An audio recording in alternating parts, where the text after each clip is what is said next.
Hi Eli, today we have Bugs Bunny and the Health Hog. Your daddy loved this book. So did Titi, Maya, and Jade. Alright, here we go. After 7 straight days of rain, Bugs Bunny was getting bored just sitting around the burrow. I need to get some exercise, Bugs thought. So he grabbed his galoshes and umbrella and headed for town to join the health club. We're having a special sale this week, the man at the Hillsdale Health Club told Bugs.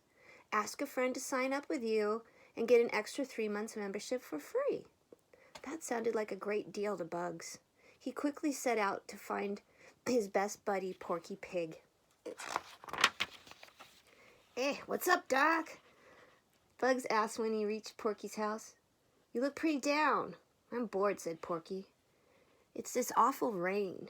I know, just what you need, Bugs said, and he told Porky all about the health club. Porky hesitated, but Bugs insisted. You know, pal, Bugs said, you've been looking even porkier than usual, lately. You should lose a few pounds. Finally, Porky agreed to give it a try. The next day, the two friends signed up at the health club. They started off with aerobics class, exercising to the beat of jazzy dance tune. But while everyone else was struggling to keep up with the instructor, Porky found his mind wandering. After aerobics, they jumped into the pool, but while Bugs churned through the water like a speedy torpedo, look at him swimming, Porky found his mind wandering again. Oh, look, he's thinking of sweets. On the way home after the workout, though, Porky had to admit that he felt surprisingly refreshed. This is just the beginning, Bugs said. Believe me, the more you work out, the better you'll feel. Bugs soon began to regret those words. Day by day, Porky became more and more involved in exercising. He began arriving at the club earlier than Bugs and leaving later. He didn't even take a break for lunch. Porky was too busy exercising to think about anything else. Bugs felt sad and lonely. He missed his friend. One night, Bugs heard a knock at the door. He looked up and saw 2 little pink feet. It's Porky, he thought, hopefully. But when he opened the door, he saw Porky's girlfriend, Petunia Pig, standing there. She looked upset. I need to talk to you, Petunia said to Bugs. Go ahead, Bugs urged. I'm all ears. What have you done to Porky? She cried. He told me you think he's too fat. Now he never wants to go out to dinner because he's on a diet, and he's usually too tired to go out at night. I hardly ever see him anymore. I miss him. I know, Bugs said guiltedly. I do too, but don't worry. I'll fix this mess. The next day, Bugs saw Porky in the locker room. I was wrong about you, Bugs said. You should be plump, like the old saying says. Quick as a bunny, wise as an owl, and, let's face it, fat as a pig. You haven't been yourself since you joined the club, Bugs went on. Soon I won't even be able to recognize you. Besides, I really miss you. Porky shook his head doubtfully. You're right, Bugs, he said. I haven't been much of a friend. But you were right before, too. I am too fat. I promise to cut down my workouts just as soon as I lose a few more pounds. Okay? Oh, Porky, Bugs cried. How can I convince you that you're fine just the way you are? Then Bugs Bunny came up with a plan.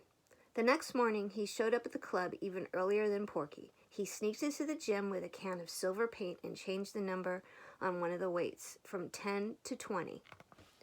When Porky Pig arrived later and began pumping iron, he could hardly believe his progress. Look, Bugs, Porky cried. Last week I couldn't get the 10-pound weight off the ground, and now I'm lifting twice that. Great, Bugs said. Now you don't need to work out as much anymore. Porky patted his tummy. No, he said. I may be getting stronger, but I'm still fat as ever. Bugs was discouraged, but he wouldn't give up. He decided to swipe a pair of Porky sweatpants from his gym bag. He took them over to Petunia and asked her to let out the waistband. I hope this works, Bugs told Petunia. When Porky put on the sweatpants the next day, he noticed nothing wrong until he started lifting his weights. Wow, Bugs exclaimed. You really have lost a lot of weight. Now you can't stop dieting and exercising, and we can have some real fun. Oh no, Porky says, I'm still a little too fat.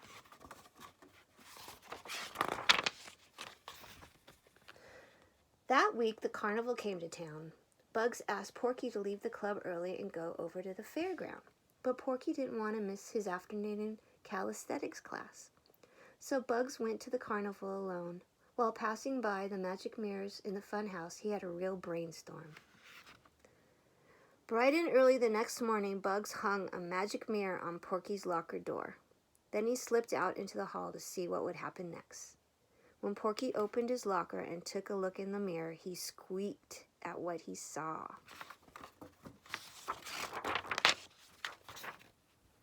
Bugs strolled over to Porky. Hey, what's up, Doc? He asked casually.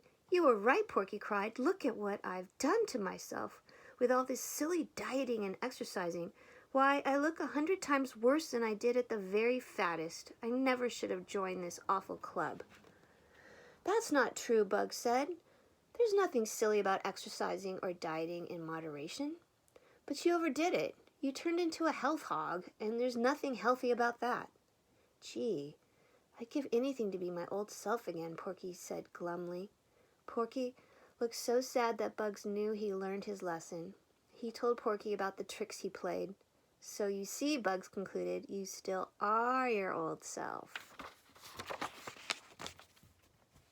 Oh boy, Porky said, let's celebrate. He called Petunia and asked her to join them at the snack bar. Bugs ordered carrot cake and carrot juice for everyone. Here's to physical fitness and moderation, Porky said, lifting his glass. And here's to friendship, Bugs added. He gave his pal a big grin, and Petunia gave him a big hug. Did you like that one, baby? Love you.